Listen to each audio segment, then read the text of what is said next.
So are we supposed to start the podcast? 1, 2, 3. I just knew before I did that it was going to be good. I could just feel it. Listener, today is a great day. Yep. Started out with a great clap. Pumps is firing on all cylinders. Yep. I mean, she is ready to go. Pumps, what have you had it with?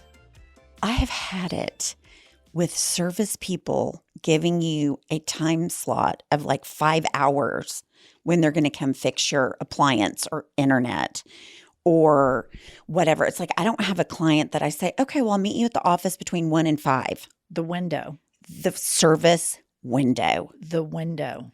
And, it wouldn't be that hard because they all end up texting you, the servicemen, like, I'm 20 minutes away, which I appreciate. They used to not do that. That's new. That is new. But I appreciate it because then you have their number and you can like get down to the bottom of it. So I understand if they're running late, they want to give you a window so you're not like, oh my God, it's 3 o'clock. They were supposed to be here at 3 o'clock. It's 3:15. All they would have to do is shoot you a text that says, hey, I'm running late. It's going to be closer to 3:30. But I think what you're getting at is these companies with whom we pay a lot of money to. Yes. And like I live in one of these homes the kids call a smart home. Right. Everything is done on my phone. Light switches, television remotes, everything is on the phone. So if our Wi-Fi goes down. Oh my God, it's the worst. It is stage 5 meltdown from Josh to me to the kids because they stream video games. We are like Black Hawk down like nobody's business. I bet Josh is worse than the kids. A million times worse. But then you finally, you call the 800 number, you talk to a circle jerk of robots, right. And then finally you get somebody. They try to troubleshoot it. They can't troubleshoot it. And then they give you, we're going to give you a window that we can come to your house of 8 a.m. to 1 p.m. Right. That's my whole fucking day. They put you under house arrest. Yes. Because you need this service. And what if I said to my kids, I'm going to feed you guys sometime between 8 a.m. and 1 p.m. Right. That's what time we're going to roll out food. No, I mean, it's ridiculous. Oh, I've had it. Had it. They need to get it more streamlined. You know who else kind of does this? But it's just implied. Doctors' offices. Oh, right. Like you're supposed to just sit there for half an hour and not even think a thing about it. Rarely do you go to a physician and you have an 8 a.m. appointment. Rarely are you back there, receive whatever, medical assessment you need and out the door on time. It is always a disaster. Right. I do feel like I always try to get the appointment first thing in the morning.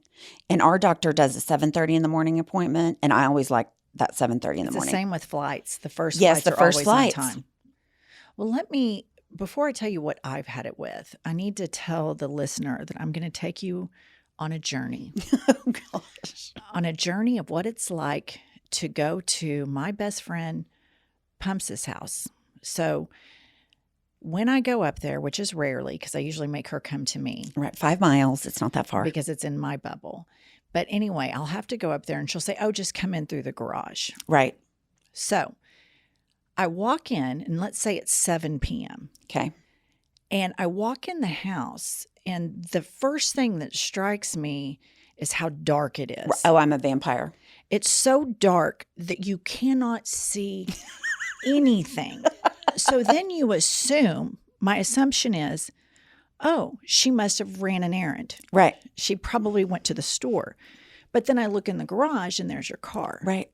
So I'm waiting for my eyes to adjust and I start walking through your laundry room and then get to the kitchen. And then I see one of your children walk by like everything's fucking normal. Right.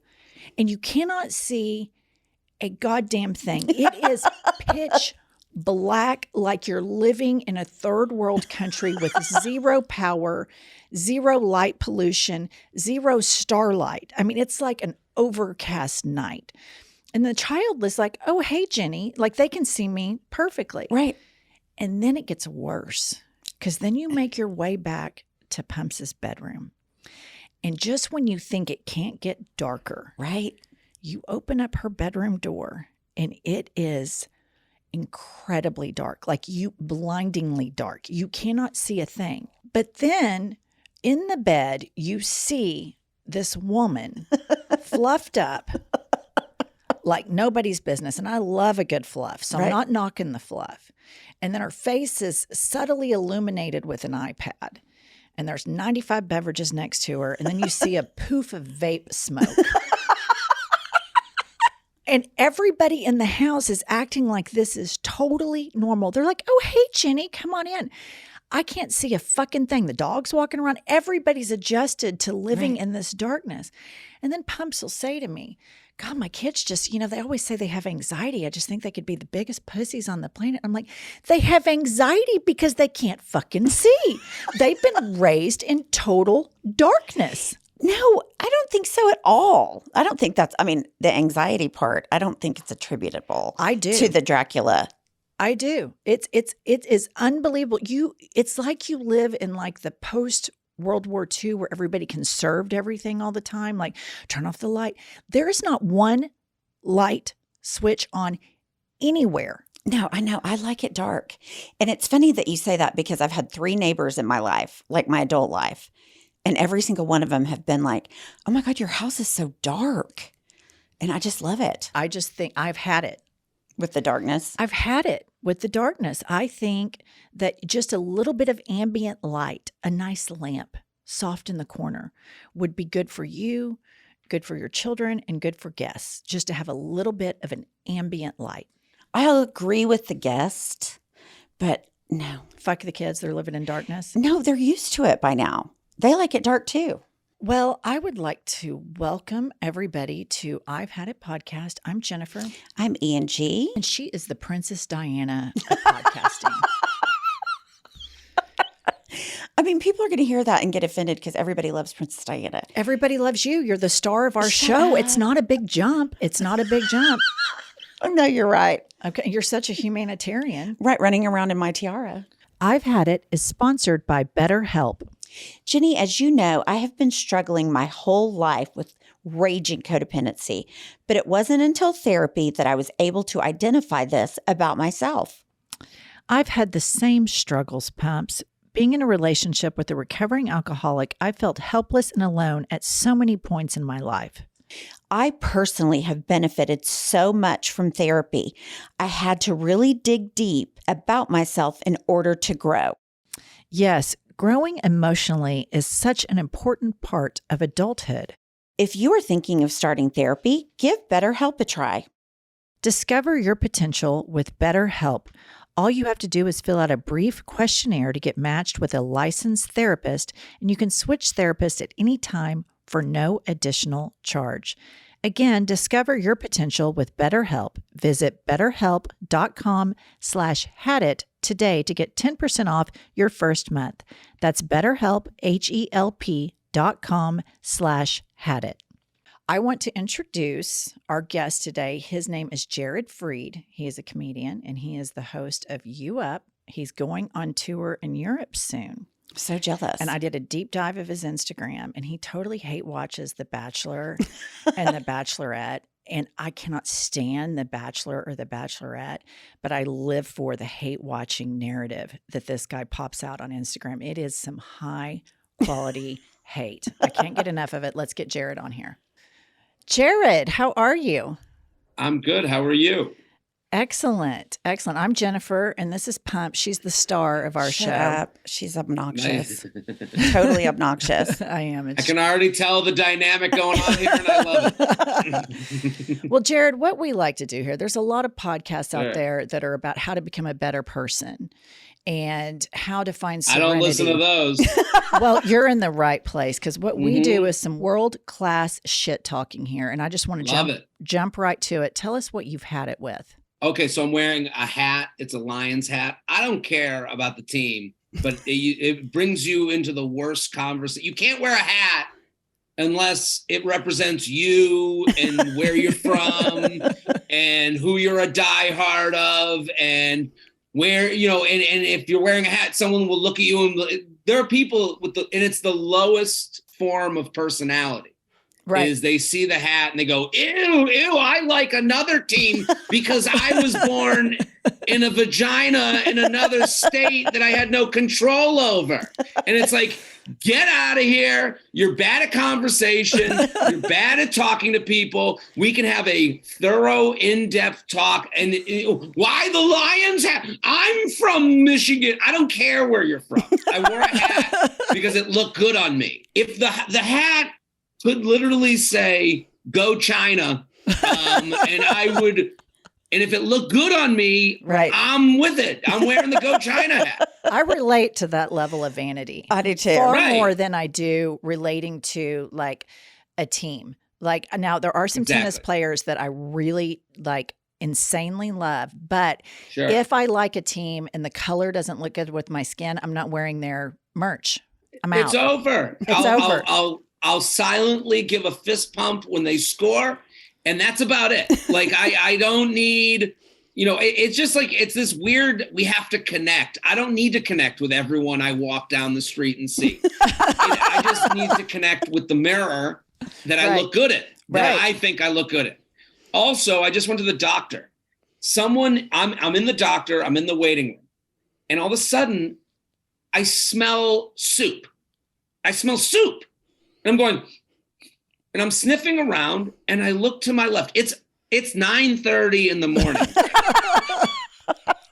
9:30 in the morning. I'm in a doctor's waiting room. I'm sniffing around. I'm like, who is cooking a chicken stock? And I look over and there's a guy eating out of a plastic bag chicken and rice from a halal cart.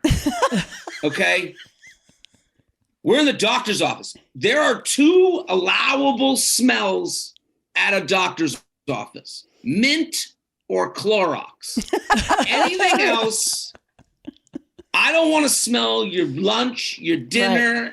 The waiting room at the doctor's office is not where I want to smell you having a 9 a.m. chicken and rice dish. I couldn't agree more. I mean, offensive.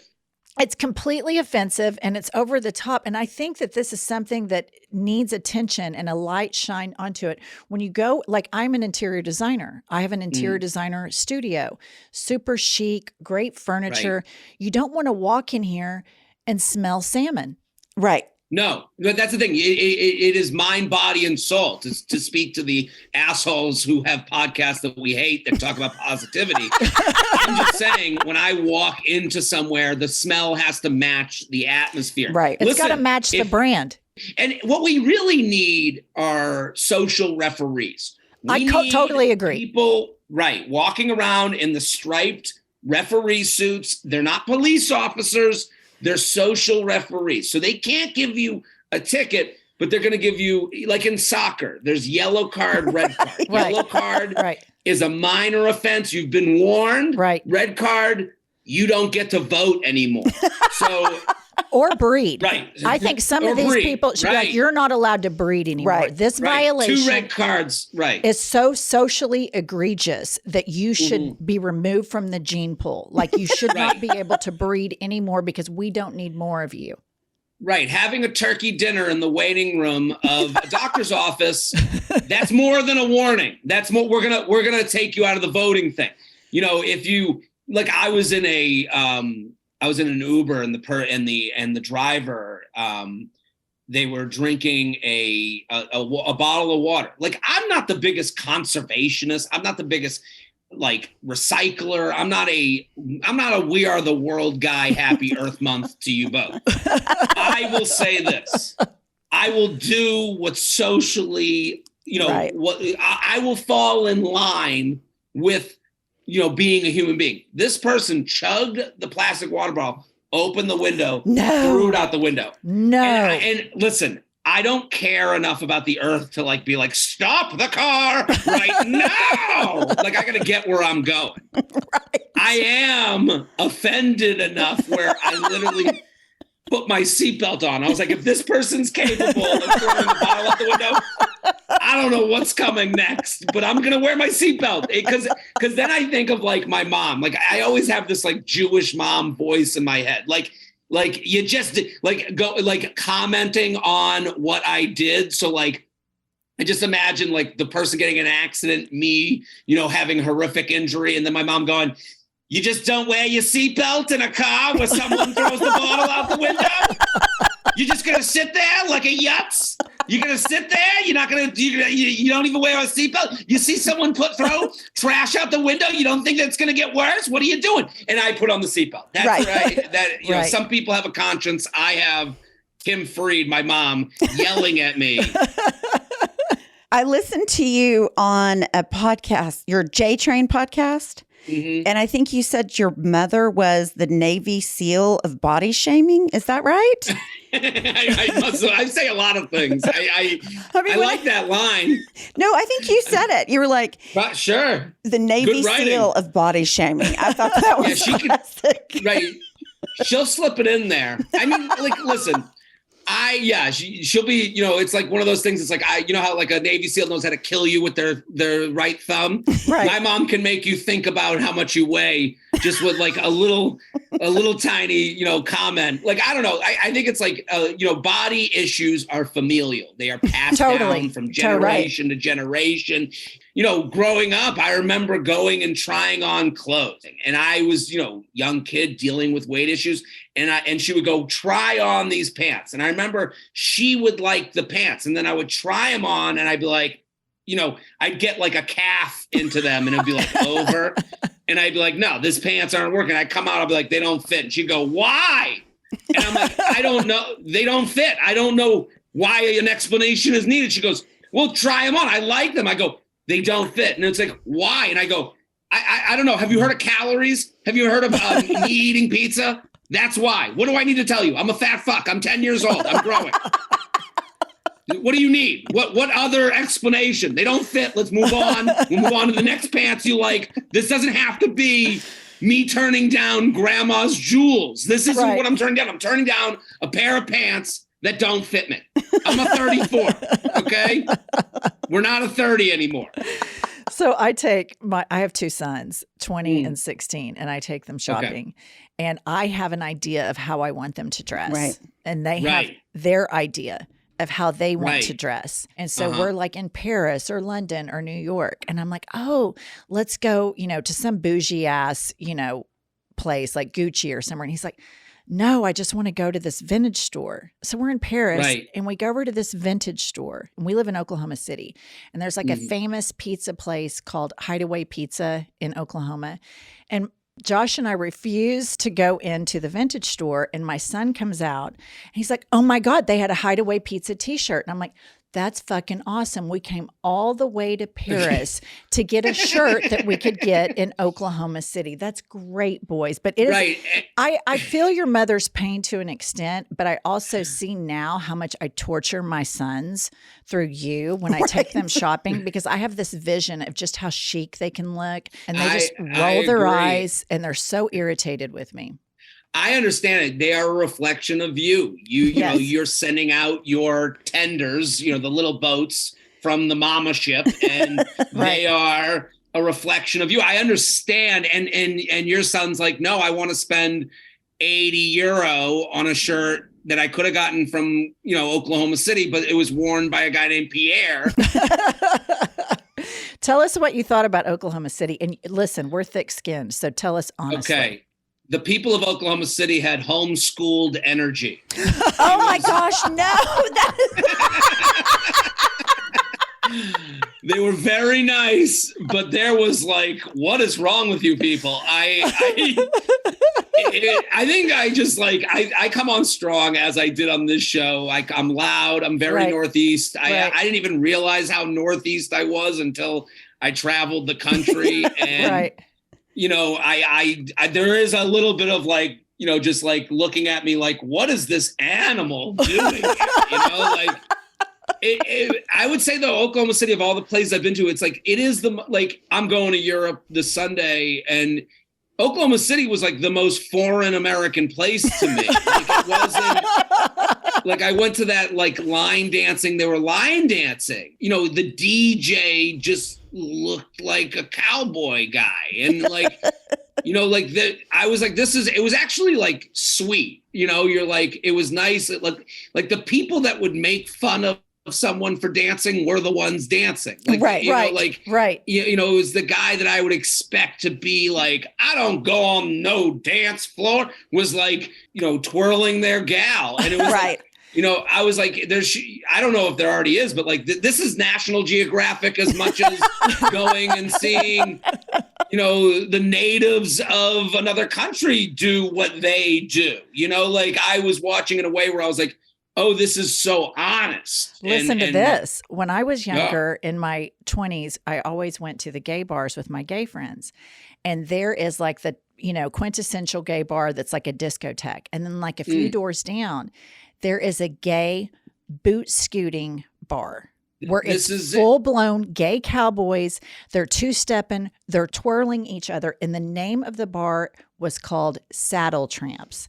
And it was one of my favorite places to go because they had the full-blown, the tight jeans, the Wranglers with the crease down the center, the big belt buckle, the hats, but as gay as all get out, twirling around, boot scooting at Saddle Tramps. And I would get so hammered there, just people watching. I absolutely loved it.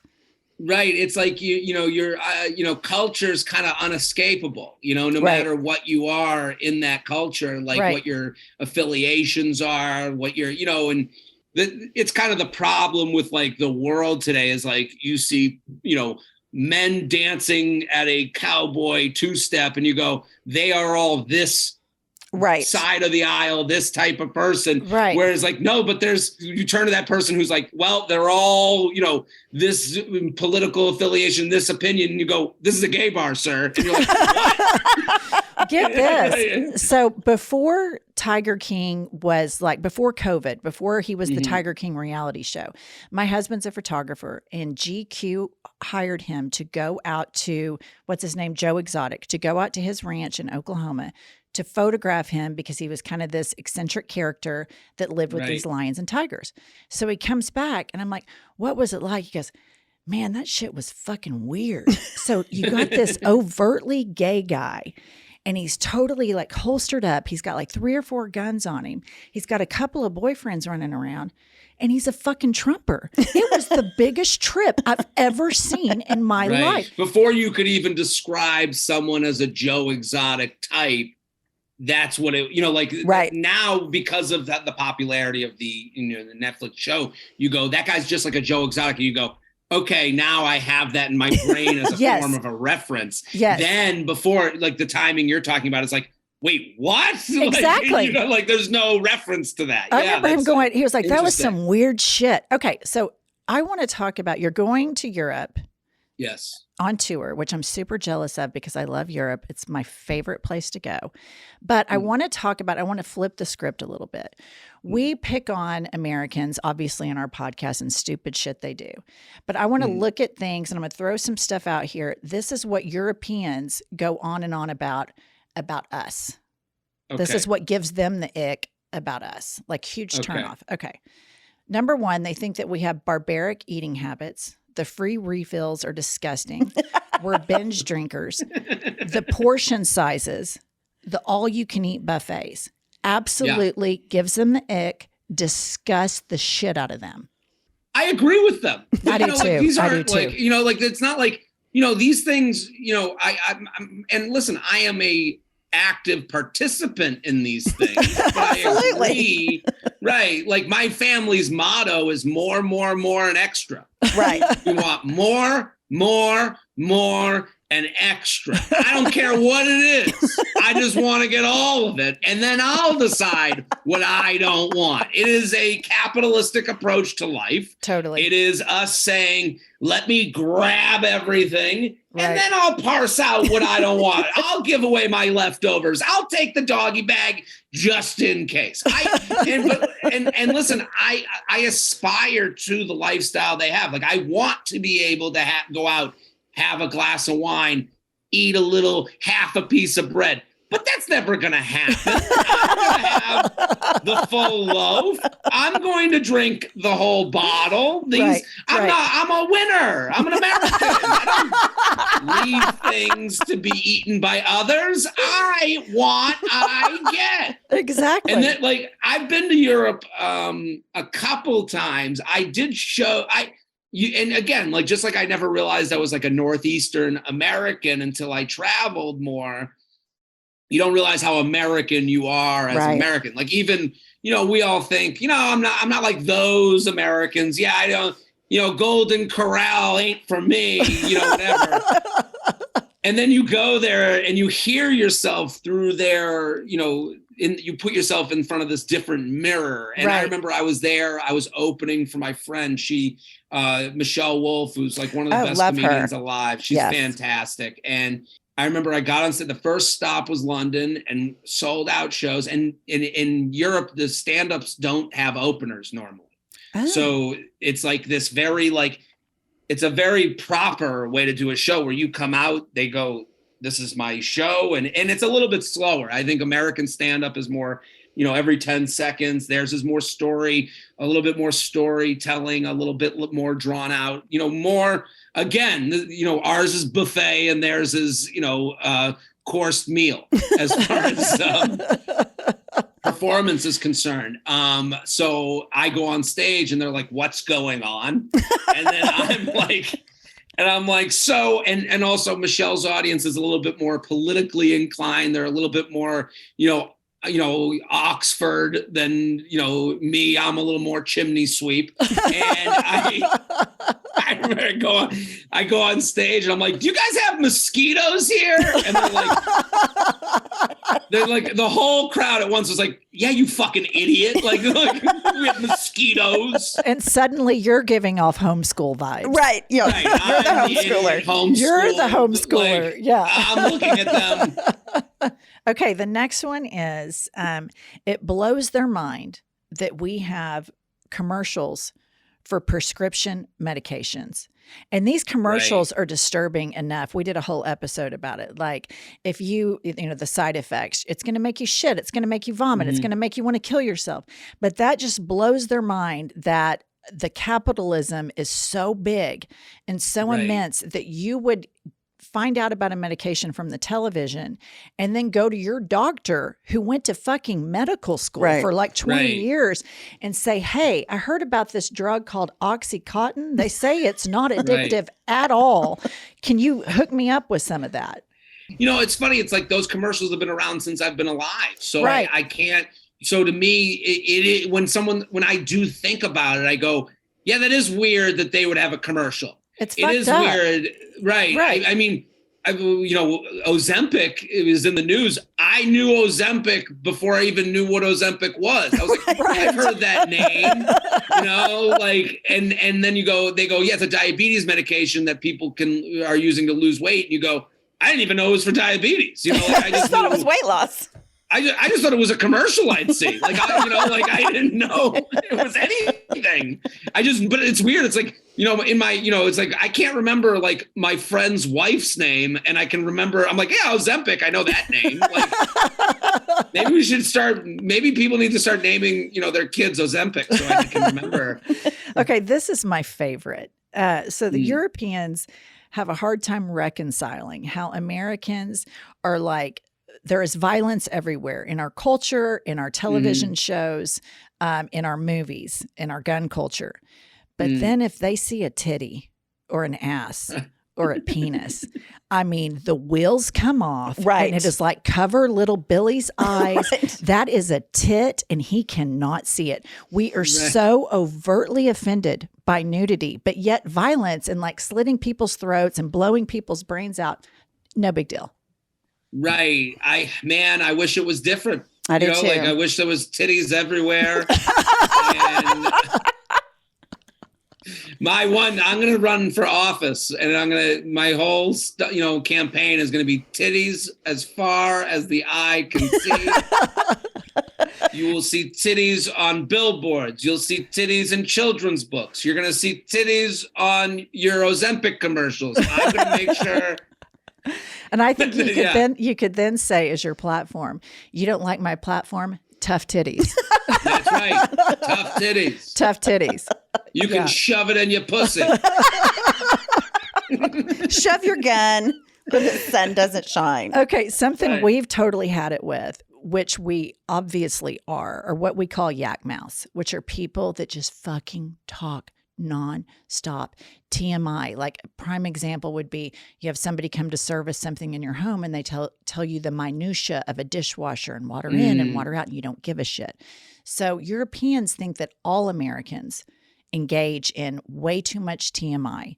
And where we live in Oklahoma, I know for sure it's way too much TMI. People are like, where are you from? What part of town do you live in? What church do you go to? And it just goes Right. on and on.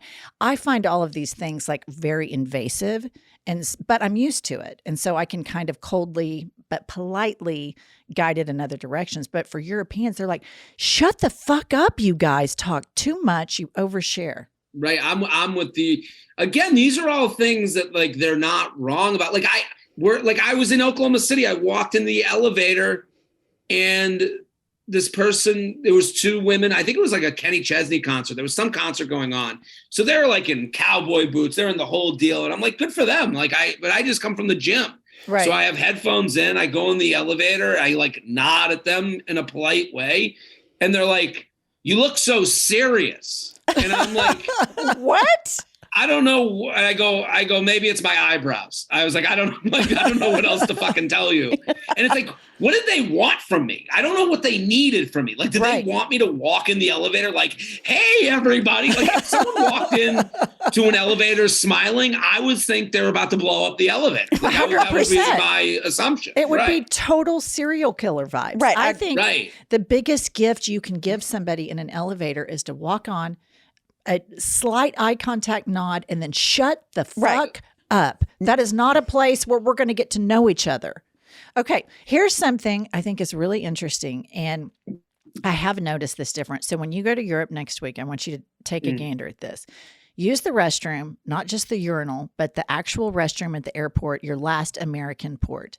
And you're going to notice that there is a couple of inches that you can kind of get a little glimmer through the door. In Europe, that shit is sealed off. It is completely sealed off. There's no peekaboo. And so here we are. We are the Puritans that are so breathtakingly offended by nudity. Right. Yet there's this creepy peekaboo design in our public restrooms where you can get a little eye if somebody's sitting there taking a huge greaser, which nobody wants to see except for the architects that designed this for some bizarre reason. But in Europe, you can't even slip a piece of paper through that thing. I mean, it is fucking Ziploc sealed up. And the Europeans have noticed this. This is where I'm on Team America because I have to say, maybe back in the day, this made some sense to give you a whole hut to like seclude yourself in. But now with people sitting on the toilet and using their cell phone, we need a little eyeball in the crease to get you moving. We need people to be reminded that time is of essence. We need, because I understand you're playing Candy Crush, you're on Twitter, you're tweeting out your, these genius lines you have, you're on Instagram. 3 hours go by. I've already shit my pants while waiting for the bathroom to open up. Right. The alternative is I need new panties. And Okay, here's another thing that kind of freaks Europeans out. And this is going to, for a lot of our listeners that have probably never been out of the country, we do have a lot of international listeners, but you have to think about this from a different perspective. I mean, we're all raised with the United States is the center of the fucking universe. It is the best country in the world. Fuck everybody. I mean, that's kind of the gist that we have, that we're raised in. Right. So a European comes over here, and I've started noticing it more and more. For me, it was just always normal. But if you drive up to a car dealership, there are literally like 20 American flags. I mean, you would think you were going to a fucking military post. I've never even thought of that. You're right. It is. I mean, it is not just America. It's like, we are goddamn motherfucking America. Come buy your Ford F-150, you fucking patriots. Let's fucking go. This is a very much an Oklahoma City thing too, more so than the rest of the country. There are flags that are literally the size of football fields above your. They're big. They're not huge. just like a flag. They're huge. And this is more suburban than city, but you see American flags around a city, but suburbs and Oklahoma City, I actually remember because I was in Toronto and Vancouver before I was in Oklahoma City. And they'll have like a little itty bitty Canadian flag on top of a building. And you go to Oklahoma City, it's like, these colors do not fucking bleed. And you see it and you're like, it's so big that you're like, I don't even know, like, how many people did it take in a third world country to build this flag? Jared, now we're going to play a game with you that Please. we have. It's called Had It or Hit It. Tell us if you've had it with something or if you'd hit it. Oh my God. Welcome to Had It or Hit It. I would hit it. Had it. Had it. I hit it every day, sometimes twice a day. Had it or hit it, vajazzling. Hit it. I haven't had it because I haven't had it. Like, I haven't seen it. I know it exists. I know it's like putting diamond studs around your vagina. Right. Yes. I have some around the, around the perimeter of my balls right now.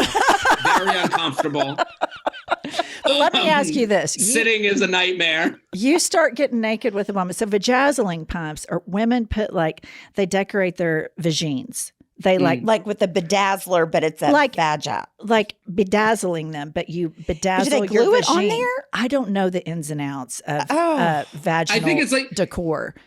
You ever see Euphoria? That style of makeup?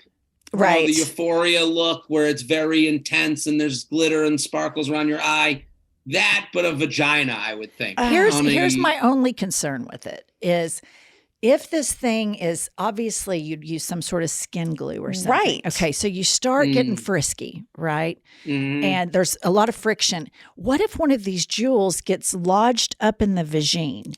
Right. Or like you break out. Like I think it could be a minefield. But if you're making out with a woman, you take off her panties and you see a bedazzled vagine, hit it. Right. See, what you just brought up is what I would call a you problem.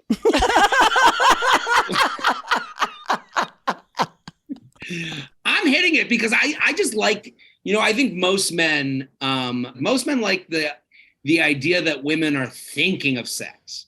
That are thinking of it. So like the idea that a woman who freak in the sheets, classy in the streets type of deal. Right. The fact that you like this woman and she's beautiful and smart and you're like, let's go home. And then all of a sudden you get her pants off and her panties off and there's a disco ball down there. What the fuck is going on? You're almost like, it's flattering. I didn't see it coming. Right. I'm pumped. Right. What's next? I'm going to get that finger in the butt that I want.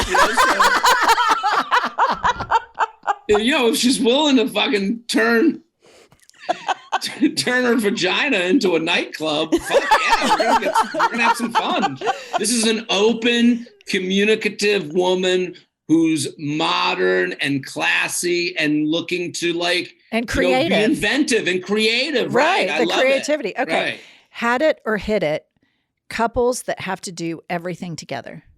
Had it. If anytime a couple has a joint Facebook account or Instagram account, I'm like, oh, they are either swingers or they're cheating. Or we both. just did an episode. That's exactly what we said. That was what we came up with. Good. Yeah, they're swingers or they're cheaters. And I just think it would be so much more helpful for the follower if you follow these people, if you're friends with them, to put, like Jared and pumps. Jared fucked around on pumps in 2015. So now, right. And then just tell us the story. Tell us why. Let's cut get to the chase, save everybody's time. Or Jared and pumps. Jared likes to watch Bert and other big guys fuck pumps. And then we just know. And then for the people that are looking for swinging too, they'd be like, what's their kink within the swinging? Like, let's just cut to the chase. Right. Because is pumps a nickname in that's the her. South? Yeah. Oh, She's pumps. That's So me. I'm watching Pumps fuck. Okay. Right. Yeah, I just, because y'all are the two here. So I'm like, okay, let's say that y'all are a couple. It would just be Right. so okay. much more helpful because we know they're fucked up. And this is my internal biases. I like believe it for the woman for some reason. The man, I'm always like, what's going on here? The other day, because I said on the U Up podcast, there's only 3 reasons for a straight man to be on social media. And it's to fuck, it's to be funny, or it's to make money. Okay? Okay. If your guy's posting and none of those 3 things are happening, you have to wonder which of those 3 things is happening. Right.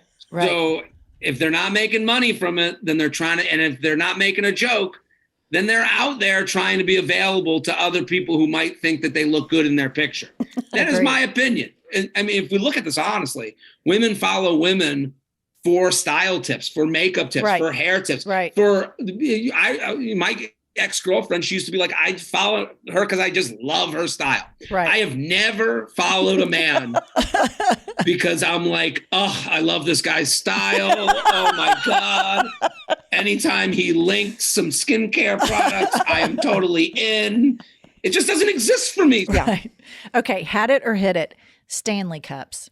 The big water bottle community is awful. I hate every single one of them. Totally agree with you. I have had it. I'm a horrible offender. She wants Stanley cups in every color. It disgusts me. It disgusts me that she's my best friend. She schleps this thing around with her, and I feel just mortal embarrassment. I just think, why do you have to consume a beverage all the goddamn time? It drives me fucking crazy, Jared. I mean, crazy. You know when like a question is really just judgment? Yes. Like I do that often. That's how I feel. Yeah, that's how I feel about the Stanley water bottles, the big water bottles, because they're saying to you, I am a water drinker. I am good because everyone knows you should be getting more water. Well, you know, all of us know we don't drink enough water. Oh, look at me. I'm holding the championship of I get enough water. You pigs.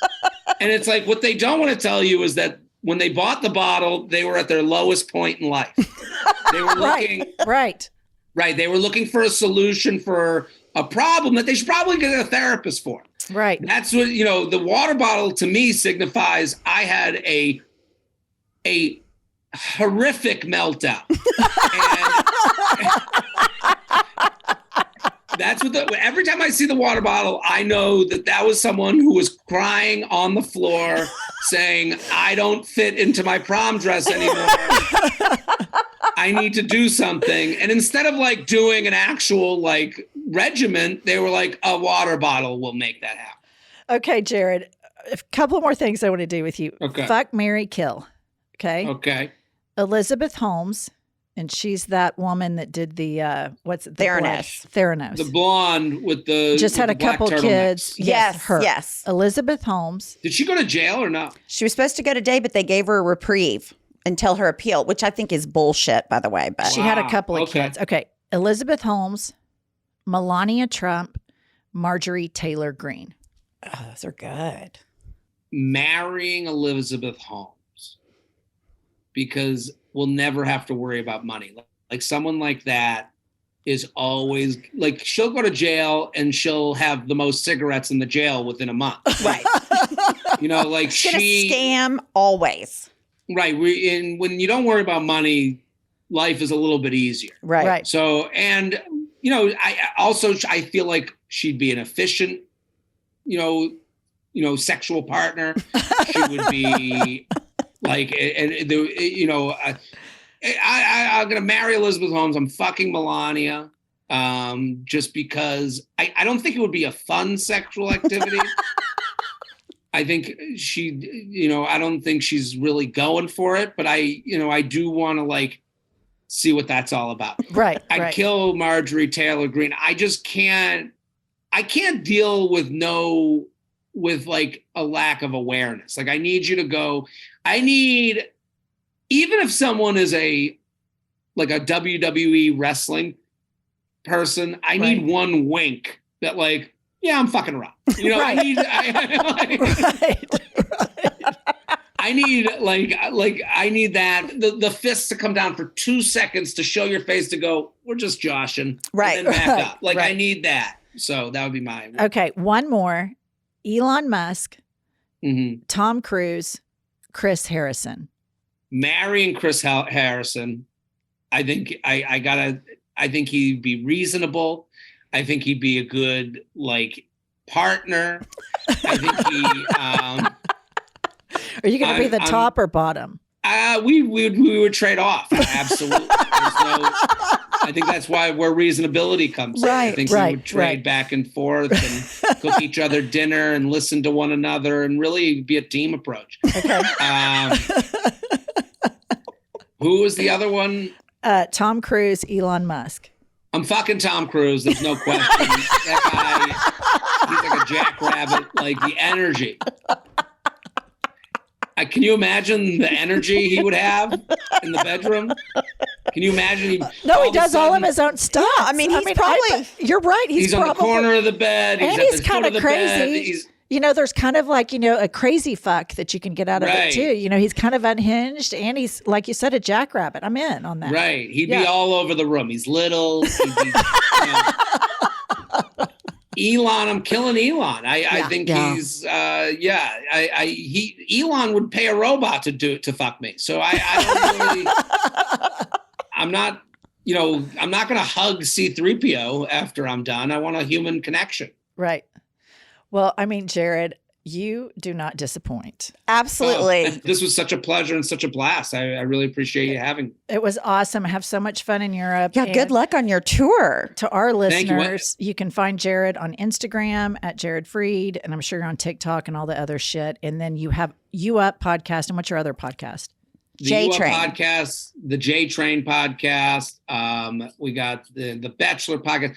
I never shut the fuck up. So I just fucking Google him. Right.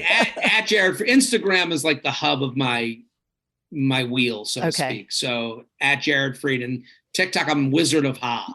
So I like that. Jared, thank you so much. You were awesome. Thank you. See you later. All right. Absolutely. Thank you. Bye. Oh my gosh, he is hilarious. Absolutely hilarious. I love that he thinks the Stanley Cup community, it's just an identifier that this person has had a breakdown. So Josh used to say all the time, like before he ever got sober, he would call Sundays the Sunday crunch. And he would have low dopamine serotonin after a weekend of just raging, right?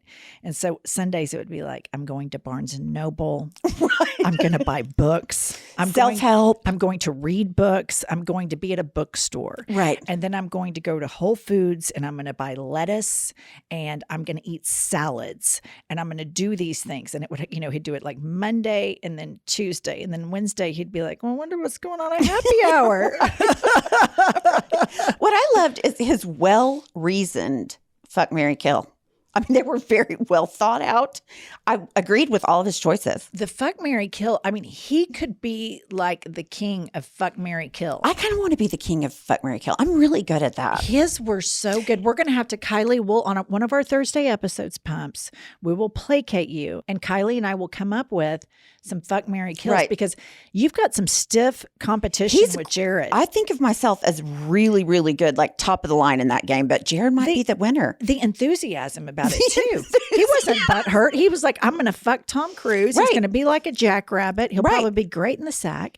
And then talking about what a great partner Chris Harrison would be. That kind of was so cute. They would take turns. They would prepare meals for each Right. other. I mean, he jumped right on the gay train without hesitation. No, he's a cool guy. Well, I would like to thank everybody for joining us on I've Had It today. Such a super fun day. We especially want to thank all of our international listeners. Yes, it's so exciting to see that. We love seeing all of the countries that you come from and hearing your voice memos and your feedback on social media makes us so happy. But please subscribe to Patreon and you will see all sorts of extra content there. Please go give us a review on Apple. I've asked you people a ton. And they're really pretty good about it. And follow us on all the shit, like all the shit, and we will see you next Tuesday. See you next Tuesday.